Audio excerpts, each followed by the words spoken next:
16वां अध्याय। मार्कंडेय ऋषि बोले, इसके पश्चात सुंदर नेत्रों वाली माँ ने हजारों रौद्र माताओं से घिरे हुए संसार की काल रात्रि का नाश किया। ब्रह्मा विष्णु शिव स्वरूप कौबेरी ब्राह्मणी शिवात्मिका माता स्कंद नृसिंह की गोद में विचरण करते हुए चक्र शूल गदा वज्र शक्ति आदि आयुधों को कारण किए हुए उमा दसों दिशाओं में दौड़ती हुई उनके चरणों के रखने से हुंकार से संपूर्ण त्रिलोक्य जलने लगा। क्रंदन से श्वास प्रश्वास से सड़कें ग्रह गोपुर तथा संपूर्ण पृथ्वी कपाल केशों से युक्त हो गई। हे नृपश्रेष्ठ, 7 सहस्त्र योजन जम्बू द्वीप संपूर्ण उससे व्याप्त हो गया। जम्बू शाक पुष्प प्रौंच गोमेद सालमली वृक्ष पुष्पक पुष्कर द्वीप सहित उसके निवासी सब तथा मातृगण महासुर मास मैद वसा तथा मृत्यु से ग्रसित हो गए।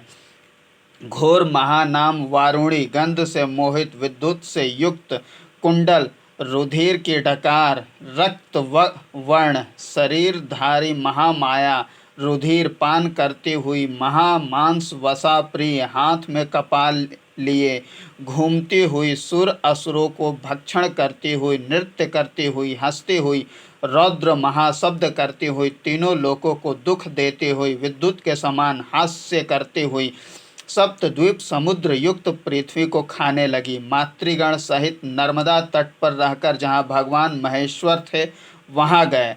उनके साथ उत्तुंग अमरकंटक पर गई।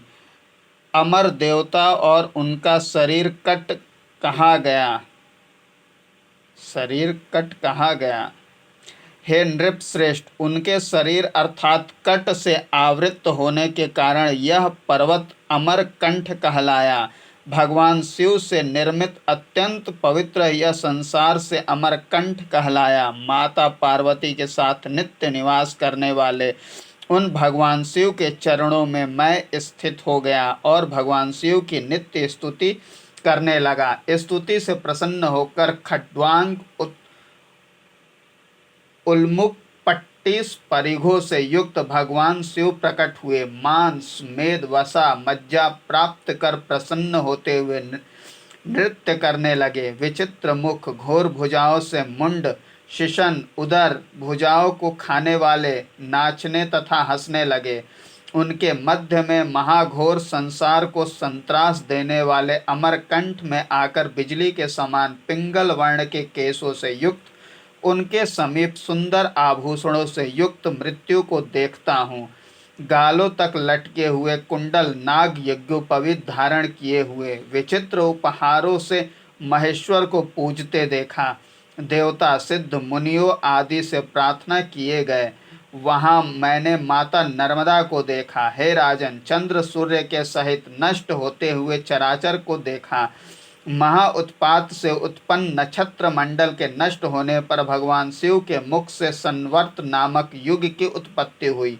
संपूर्ण सागरों तथा वायु का शोषण कर लिया। कपिलाक्ष के इस महान शब्द से युक्त विशाल शूल वाले भगवान शिव आपकी रक्षा करें। दंड धनुष कवच किरीट धारण किए हुए शमशान भस्म का शरीर में लेप किए हुए कपाल की माला को धारण करने वाले नीलकंठ नाग की यज्ञोपवीत धारण किए हुए विषाग्नि मस्तक पर चंद्रमा धारण किए हुए पिनाक धनुष हाथ में खड्वांग कपाल लिए हुए चर्म धारण किए हुए डमरू की ध्वनि करने वाले नेत्रों से प्रातः काल के सूर्य के समान दिखाई देने वाले तप्त लिंग से अरुण नेत्रों से क्रीड़ा करते हुए युगांत के समय विकृत अट्ठास से संपूर्ण तीनों लोकों को नष्ट करने वाले उन भगवान वरेण्य ईशान जगत का संहार करने वाले शिव की सभी मातृगण अर्चना करने लगे। 17वां अध्याय। मार्कंडेय ऋषि बोले, मातृगण घोर भूत गणों से घिरे हुए गजेंद्र चर्म धारण किए हुए भगवान शिव नृत्य करने लगे। देवाधिदेव महेश्वर मेद वसा रक्त आदि से सने हुए शरीर वाले तीनों लोकों का दहन करने के लिए उद्यत भगवान शिव नृत्य करने लगे।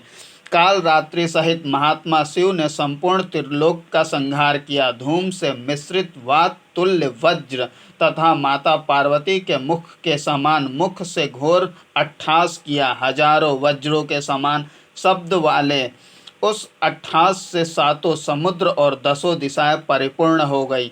वह ध्वनि संपूर्ण ब्रह्मांड में फैल गई। यह क्या है, ऐसा सोचते हुए सभी ऋषिगण भयभीत हो गए। अचानक भयभीत हुए ऋषियों ने परमेश्वर को प्रणाम कर कहा कि हे प्रभु, बिजली की कांति के समान यह कौन है, काला नल को धारण किए हुए और जिसके अट्ठास से समस्त संसार भयभीत है। चित्र विचित्र क्षण भर में संहार करने का इच्छुक यह कौन है? ब्रह्मा जी बोले, यह अक्षयात्मा देवाधिदेव परमेश्वर है। मूर्तिमान होते हुए भी अमूर्ति, दृष्ट, अनित्य, निरंजन, संवत्सर, कालाग्नि रूप देव है। इष्ट अनिष्ट, अत्यंत प्रकाशमान, स्थूल सूक्ष्म परमाणु रूप संसार में इनसे परे और कुछ नहीं है। परापर स्वरूप आत्मवादी भगवान है। ऐसा कहकर सबको संतुष्ट किया। सभी प्रार्थना करने लगे, हे देव सर्वेश्वर सुरेश्वर, आपको नमस्कार है। ओमकार हुंकार करते हुए त्रिगुणात्मक आपको नमस्कार है। आप शंकर है, आप ही विष्णु स्वरूप है।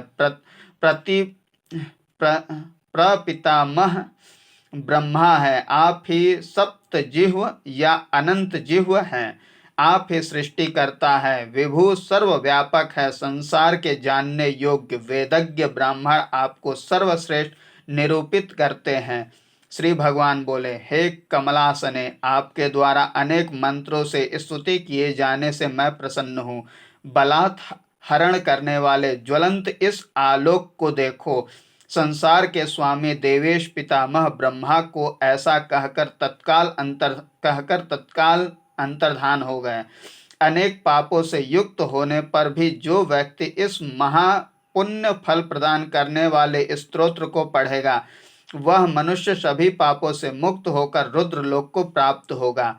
युद्ध में, वन में, चोर भय से, अग्नि भय से भगवान शिव रक्षा करते हैं, इसमें कोई संदेह नहीं।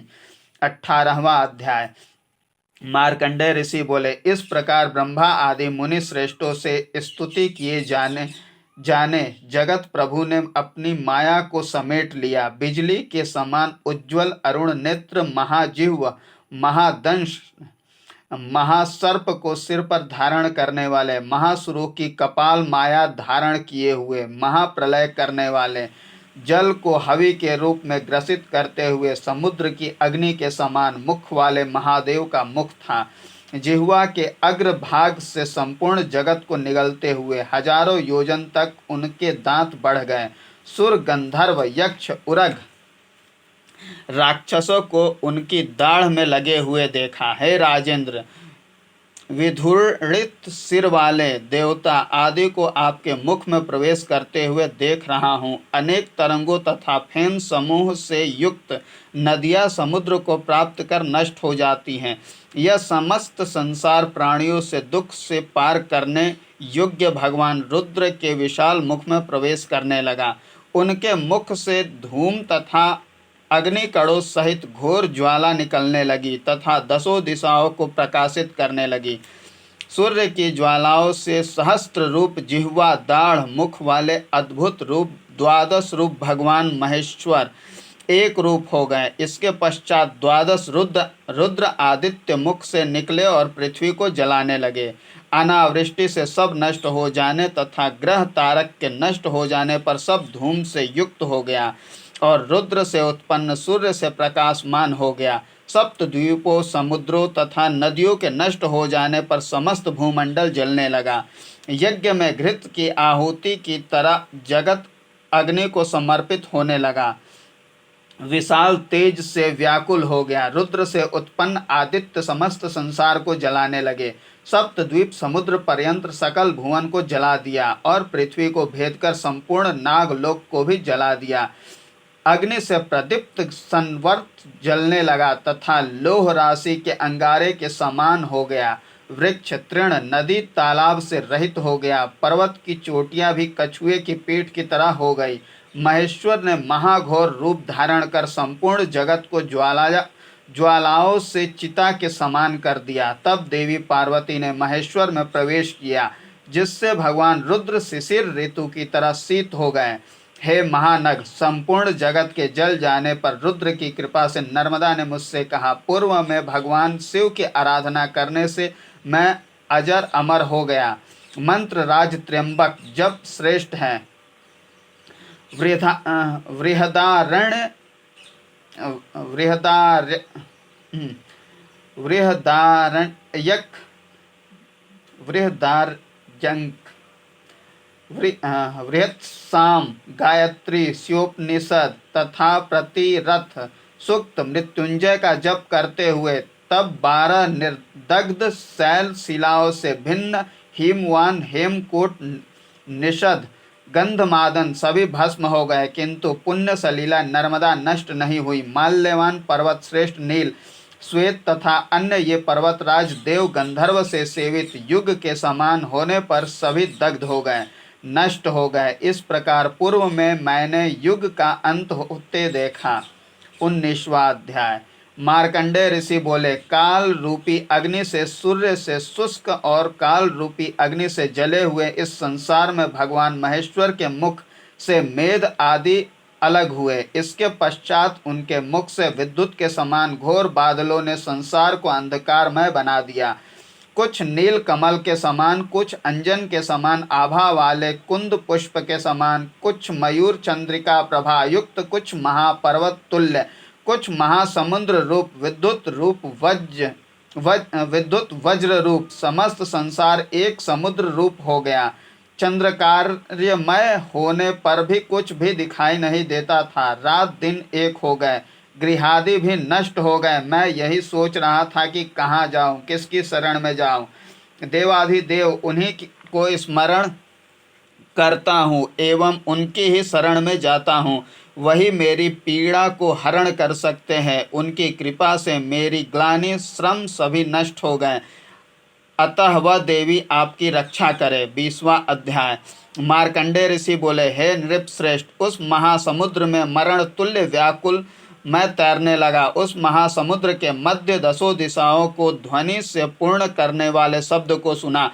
हंस कुंद इंदु के समान श्वेत, अनेक रत्नों से सुशोभित सुंदर खुरों से तथा ध्वजायुक्त पुंछ से सुशोभित किंकिणी स्वर्ण घंटा से युक्त मेरे सम्मुख स्थित गाय को देखा। उनके खुर रखने से सिंधु को एकाड़ो करते हुए कहने लगी, हे वत्स, डरो मत। भगवान शिव की कृपा से तुम्हारी और मेरी मृत्यु नहीं है। जब तक यह संसार डूबा हुआ है तब तक तुम मेरी पूंछ पकड़े रहो, मैं तुम्हारी रक्षा करूंगी। भूख और प्यास में तुम मेरे दुग्ध का पान करो, यह अमृत तुल्य है, इसको पीकर सुखी रहो। उनके इस प्रकार के वचनों को सुनकर मैं अत्यंत प्रसन्न हुआ। दुग्ध पान करते ही मेरी भूख प्यास नष्ट हो गई। पुनः प्राणों को पाकर मैंने उनसे प्रश्न किया, हे माता, आप कौन हैं? गाय बोली, आपने मुझे कैसे भुला दिया? आपको दुखी देखकर मनुष्यों को स्वर्ग प्रदान करने वाली तथा सभी का कल्याण करने वाली मुझे भगवान शिव ने भेजा है। आप जल में प्राण त्याग न करें। गौ रूप में मैं आपके पास आई हूँ। भगवान के वाक्य मिथ्या नहीं होते। उनके पूंछ को कभी नष्ट न होने वाली मानते हुए मैंने हाथों से उसे पकड़ लिया और समुद्र में उसके सहारे तैरने लगा। देवाधिदेव महादेव जी ने मुझसे कहा, हजारों युग तक मैं तुम्हारे साथ हूँ। उस महासमुद्र में नील वर्ण के भगवान शिव इधर उधर भ्रमण करने लगे।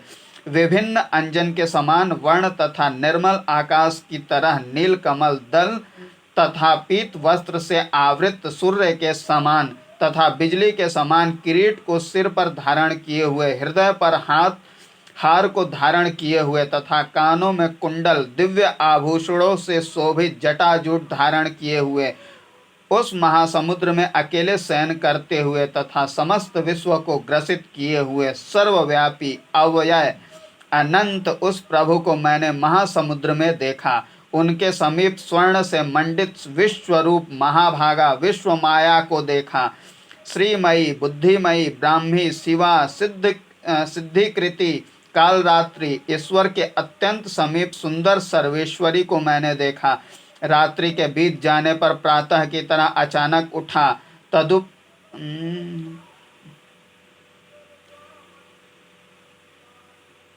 तद्भुतांग वराह रूप हो गए। महाघन मेघ के तरह माला आदि से शोभित शंख चक्र तलवार धारण किए हुए, सिर पर किरीट, वेद वेदांग से युक्त, तीनों लोकों को बनाने वाले, वेद त्रय रूप को धारण करने वाले, जगत के संहार करता, किंतु सृष्टि के लिए ब्रह्मा, संरक्षण हेतु शंख चक्र गदाधारी विष्णु स्वरूप, इन तीनों में विभेद करना कठिन है, किंतु कालानुसार विभिन्न रूपधारी आप एक ही हैं, किंतु अज्ञानी लोग ही इसमें विभेद करते हैं। द्वेष से जो दुर्मति इन तीनों में विभेद करता है वह घोर नरक को प्राप्त होता है।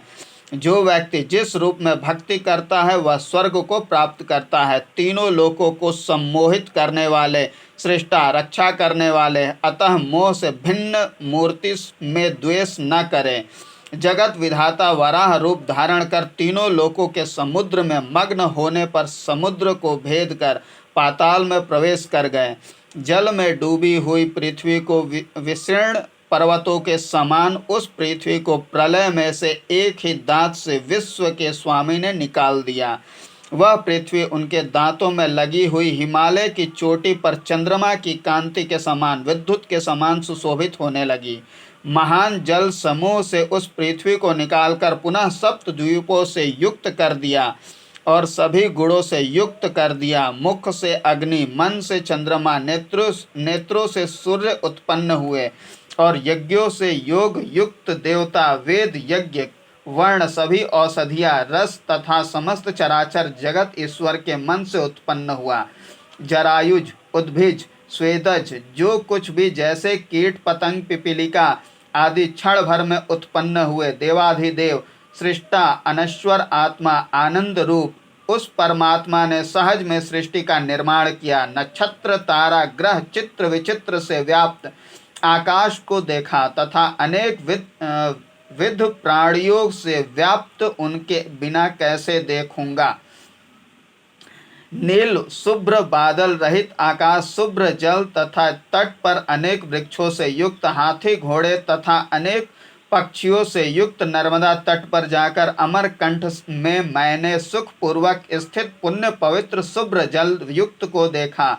कल्प समाप्ति पर भी अक्षय नर्मदा को देखकर मेरे सारे दुख दूर हो गए। जो द्विज श्रेष्ठ भगवान महेश्वर की तथा पुण्य सलीला नर्मदा की कथा को सुनेंगे वे संपूर्ण पापों से मुक्त होकर स्वर्ग प्राप्त करेंगे, इसमें कोई संदेह नहीं। 21वां अध्याय। युधिष्ठिर जी बोले, हे अनघ, आपकी तथा भगवान शिव की कृपा से अनेक धर्मों का श्रवण किया है तथा संहार को देखा है। हे ब्राह्मण श्रेष्ठ, आपने भगवान शिव के प्रभाव का जो अनुभव किया है उसे मैं सुनना चाहता हूँ। आप मुझे यह सब बताने की कृपा करें। मार्कंडेय ऋषि बोले, अब मैं प्रजा के संहार के लक्षणों का वर्णन करता हूँ। उल्कापात, भूकंप, सभी दूर धूल की वर्षा तथा दारुण ध्वनि होगी तथा युगांत समीप स्थित होने पर यक्ष, किन्नर, गंधर्व, पिशाच, सर्प, राक्षस सभी प्रलय को प्राप्त होंगे। पर्वत, सागर, नदियाँ, तालाब, वृक्ष, तृण आदि सभी सूखने लगे।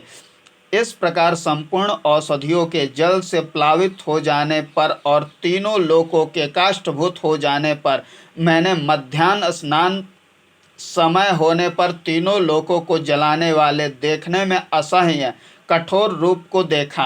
हे तात, दो सूर्य पूर्व दिशा की ओर, बाद में उत्तर की ओर तथा उसी प्रकार दक्षिण की ओर भी दो सूर्य दिखाई दिए। दो सूर्य नागलोक में, दो मध्य आकाश में, इस प्रकार सभी दिशाओं में 12 सूर्य दिखाई देने लगे। वे सब मुझे तथा माँ नर्मदा को छोड़कर वन और पर्वत सहित समस्त पृथ्वी को जलाने लगे। पृथ्वी के जलने पर मेरा शरीर जलने लगा तथा भयानक प्यास लगने लगी। कहीं भी पानी दिखाई नहीं दिया। सूर्यों ने समस्त पृथ्वी का जल सुखा दिया था। मैंने कमंडलू में देखा तो वह भी सूखा था। विशेष प्रकार की भूख और प्यास से व्याकुल स्वर्ग की ओर देखने लगा। हे नृपश्रेष्ठ, तभी मैंने आकाश में एक सुंदर भवन देखा। उसे जानने के लिए मैं चल दिया। विचित्र दीवारों से सजा हुआ, अनेक द्वारों से युक्त, अनेक रत्नों से जटित, 60,000 विचित्र दरवाजों से युक्त, स्वर्ण तथा रत्न जटित ऐसे उत्तम भवन में श्रेष्ठ शैया पर सोते हुए एक सुंदर दिव्य पुरुष को देखा। सुंदर केश वाले, विचित्र मुकुट धारण किए हुए, श्याम वर्ण, कमल नेत्र, कांतिमान, कर्ण कुंडल से सुशोभित, विशाल वक्षस्थल, सुंदर कमर तथा सुंदर जंघाओं वाले, शंख चक्र गदा धारण किए हुए ऐसे सुंदर शरीर एवं वर्ण वाले भगवान पुरुषोत्तम को सोते हुए देखा। उन्हें देखकर मैं प्रार्थना करने लगा, हे देवाधिदेव, दिव्य भूषण एवं दिव्य शरीरधारी आपकी जय हो। साक्षात सनातन ब्रह्म आपकी जय हो। सारे लोक आप में विद्यमान है। आप परमेश्वर हैं। आप ही संपूर्ण संसार के आधारभूत हैं। आप सब प्राणियों में सर्वश्रेष्ठ है। संसार के कर्ता धर्ता है। आप ही मूल मंत्र है। गोकर्ण तीर्थ कल्याणकारी माहेश्वर पद आप ही नैमिष कुरुक्षेत्र और आप ही परम पद विष्णु हैं। आपने ही लीला पूर्वक इस पृथ्वी को आक्रांत किया है। आपने बलि को बांधा है। इंद्र पद आपने ही बनाया है। कलयुग द्वापर आप ही हैं। त्रेता कृतयुग भी आप ही हैं। प्रलंब के दमनकारी भी आप ही हैं। सृष्टा एवं विनाशकारी भी आप ही हैं। आपके द्वारा ही यह संसार धारण किया जाता है। आप ही सबको क्षय करने वाला काल है।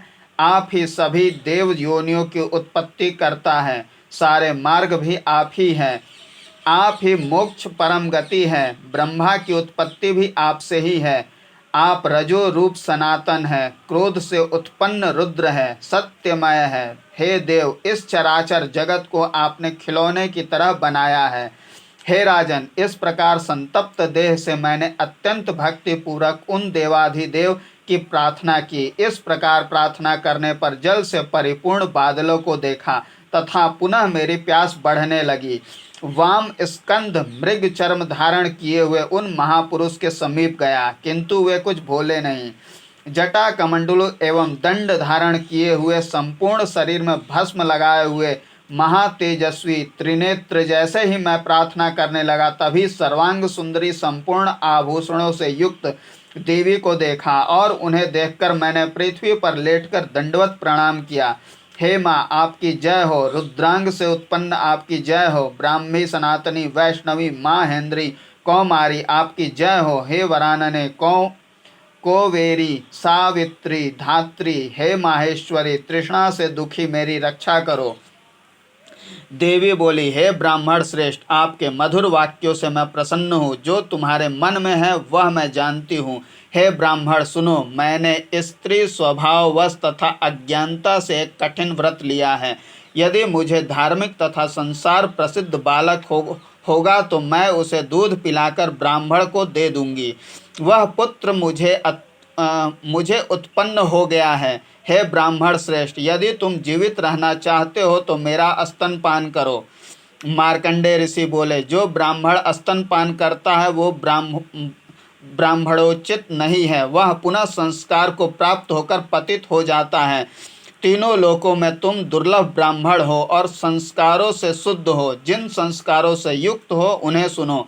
सर्वप्रथम संस्कारों से बीज वपन करना। इस बीज वपन को दिव्य बीज छेप कहा है। द्वितीय संस्कार गर्भाधान, तीसरा युगपेत, चौथा सीमंत, पांचवा जातकर्म, छठा निष्काम, सातवां अन्नप्राशन चौलकरण, नवम मौजी धारण, दसम इष्टक दाविक स्मार्तिक सौमिक। सृष्टि की उत्पत्ति के लिए ब्रह्मा जी और रक्षा के लिए भगवान विष्णु हुए। भूत भव्य आठवां, इसके बाद पार्वण, मनुष्य एवं पितृकर्म आदि संस्कार का निर्माण हुआ। ऐसा जानकर मुझे पिलाना उचित नहीं है। शिशु के पीने योग्य दुग्ध मैं कैसे पी सकता हूँ? मेरे वचन सुनकर देवी बोली, यदि तुम मेरे स्तनपान नहीं करोगे तो यह बालक मर जाएगा। इस हत्या के भागीदार होकर 100 जन्मों तक भ्रूण हत्या के पाप के कष्ट को भोग करोगे। 10 जन्म तक वराह तथा अंत में कृमि रूप धारण करोगे। इसके बाद गौ, अश्व आदि योनियों को प्राप्त करोगे। हे ब्राह्मण श्रेष्ठ, बाल हत्या सभी पापों से बढ़कर है। ऐसा स्मृतियों और वेद शास्त्रों में कहा गया है।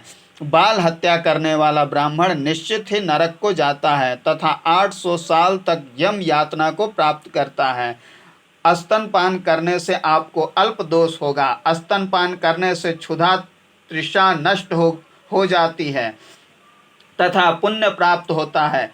अतः मन में किसी प्रकार का संदेह न करे। हे विप्र, आइए और इच्छा अनुसार स्तनपान कीजिए। इस प्रकार देवी ने शुद्ध मन से कहा। इस प्रकार स्तनपान करने से मेरी भूख प्यास सब नष्ट हो गई। हे राजन, उनकी गोद में भूमि पर निद्रा से व्याकुल नेत्रों से तथा स्तनपान करते हुए हजारों वर्ष व्यतीत हो गए।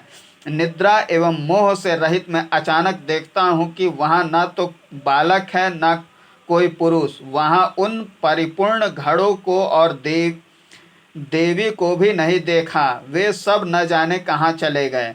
मैं इस प्रकार चिंता मग्न बैठा था, तभी देवी ने कहा। देवी बोली, हे ब्राह्मण, वे चारों परिपूर्ण घड़े 4 समुद्र थे। सोते हुए कृष्ण वर्ण के समान भगवान शिव थे और जो तुमने बालक देखा था वह ब्रह्मा जी थे।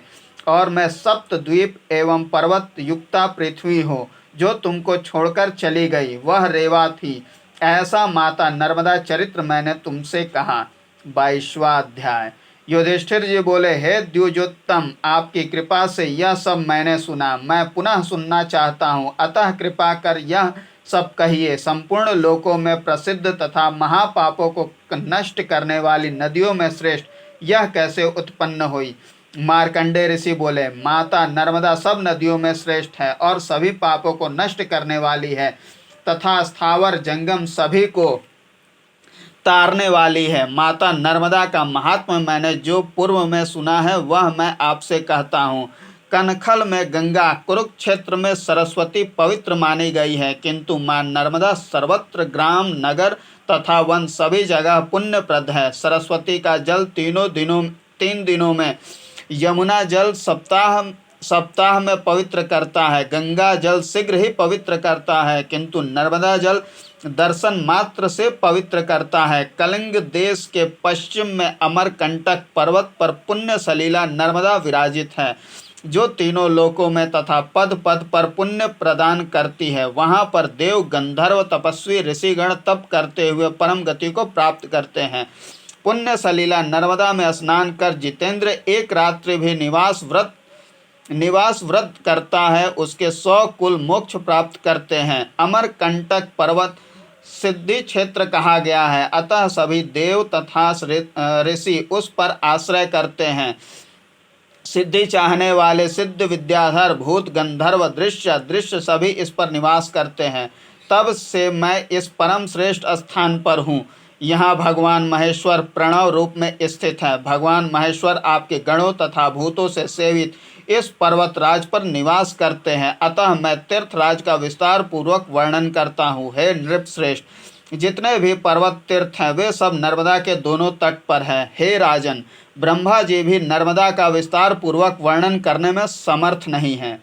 पुण्य सलीला नर्मदा के तट पर आधे योजन में 60,060 करोड़ तीर्थ हैं तथा पर्वतराज अमरकंटक से लेकर समुद्र पर्यंत दोनों तटों पर 67,6700 तथा 1 करोड़ वायु तीर्थ कहे गए हैं। धर्म बुद्धि मनुष्य ही उन्हें देख सकते हैं, किंतु जैसे जैसे घोर दारुण कलयुग आएगा वैसे वैसे अल्प होते जाएंगे तथा मनुष्य भी हीन सत्व होंगे। इस पर्वत पर जालेश्वरादि तीर्थ, पितृतीर्थ आदि तीर्थ स्वर्ग मोक्ष प्रद है। वहीं पर श्रेष्ठ दारू वन तथा चारुका संगम नर्मदा के उत्तर में चारुकेश्वर और वहाँ पर व्यतिपातेश्वर है। पातालेश्वर तीर्थ में कोटि यज्ञ तीर्थ, अमरेश्वर, पास में ही सिद्धेश्वर और यमेश्वर है। ओमकार से पूर्व में श्रेष्ठ केदार तीर्थ है। उसी के समीप में हे महाभाग पापों को नष्ट करने वाला स्वर्ग द्वार के रूप में ब्रह्मेश्वर है और सावित्र सोम तीर्थ है। हे भरत सर्व, यह सब नर्मदा के दक्षिण तट पर है तथा शिव खात, महातीर्थ, रुद्रावर्त आदि भी है। ब्रह्मावर्त, सूर्याक्ष, पिपलेश्वर संगम, ये सभी दक्षिण तट पर है। हे तात, इस पर्वत पर कोटि रुद्र स्थित है। स्नान, गंधमाला आदि से ये संतुष्ट होते हैं। इनका जप करने से पाप नाश होते हैं तथा ध्यान से आत्मा शुद्ध होती है। दान से भोग प्राप्त होते हैं, ऐसा भगवान शंकर का कथन है। इस पर्वत के पश्चिम में भगवान शंकर स्वयं निवास करते हैं। यहाँ स्नान कर पवित्र होकर ब्रह्मचर्य धारण करते हुए विधि पूर्वक पितृ कार्य करना चाहिए तथा तिलोदक से पितृ तर्पण करना चाहिए। हे पांडुनंदन, इस प्रकार करने से 7 पीढ़ियां स्वर्ग गमन कर मोक्ष प्राप्त करती है तथा स्वयं भी अनेक भोगों को प्राप्त करता है। पितृ पूजा के फल से मनुष्य 60,000 वर्ष तक सुख भोग करते हुए मोक्ष को प्राप्त करता है। इसके पश्चात स्वर्ग से उतरकर श्रेष्ठ कुल में जन्म लेता है तथा धनवान, दानशील, रोग रहित होकर लोक में पूजित होता है। पुनः ईश्वर का स्मरण करते हुए दूसरे जन्म में भगवान शिव का अनुचर होता है। इंद्रियों को वश में रखते हुए ब्रह्मचर्य से रहते हुए संपूर्ण हिंसा से रहित होकर उत्तम फल प्राप्त करता है। हे नृप श्रेष्ठ, इस प्रकार धर्मपरायण आचरण करते हुए जो व्यक्ति प्राणों को छोड़ता है उसके पुण्य को सुनो। अप्सराओं से पूर्ण दिव्य ध्वनि सुनते हुए 1000 वर्ष तक स्वर्ग में सुख भोगता है। सिद्ध गंधर्व से सेवित दिव्य गंधादि लेपन से युक्त देवताओं के साथ निवास करता है। स्वर्ग में सुख भोगने के बाद हाथी, घोड़े, रथ से संपन्न दीर्घायु, शास्त्रज्ञ, बलवान राजा होता है तथा सुंदर भवन, सोने चांदी से युक्त दास दासियों से सेवित होता है।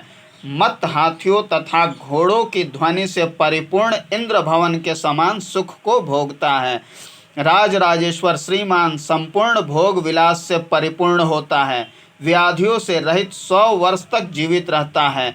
अमरकंटक में जिस व्यक्ति की मृत्यु हो और वहां पर यदि दाह कर्म हो तो वह निसंदेह स्वर्ग को प्राप्त होता है। यहाँ पर स्नान, दान, जप, होम, शुभाशुभ कर्म करने पर कोटि गुना फल प्राप्त होता है।